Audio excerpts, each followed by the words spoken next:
You guys want to hear my semi-funny story now? Okay, so I used to really like this band from DC called Scream. They came out in the early 80s. I love their band. Their original drummer, when they went on tour, when he got back from the tour, his 2-year-old kid didn't recognize him. He was like, crying. So he quit the band because he didn't want his children to be upset. So they got this guy named Dave Grohl to play drums for him. And you guys all know who Dave is, right? Yeah. I'll take that as a yes. Okay. So that's how I met Dave. And my band, the Melvins, played a whole bunch of shows with Scream. And I was really good friends with Dave. Eventually, Dave became this big superstar up here. And I was down here, and there was no more time for me and Dave. It just didn't happen, you know. So years and years and years go by. Okay.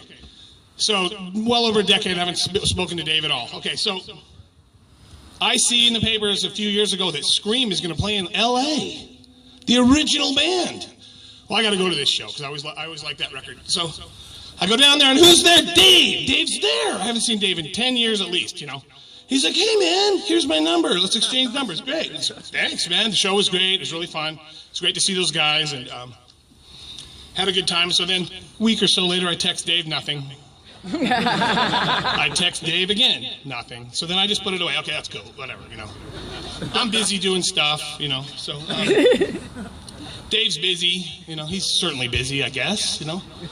I mean, playing non-venues, places designed for hockey and places like things like that. I don't know about you guys, but if I go to a venue and it's designed for hockey, I kind of want to see hockey. I don't know if you guys are interested in that sort of thing, but I like venues, you know, where that's the kind of places I always love to see shows, and that's what interested me in punk rock from the beginning, was the intimacy of it and how you could actually be there up close as opposed to, you know, they're so far away I couldn't shoot them with a fucking deer rifle, you know. I guess that's them, you know.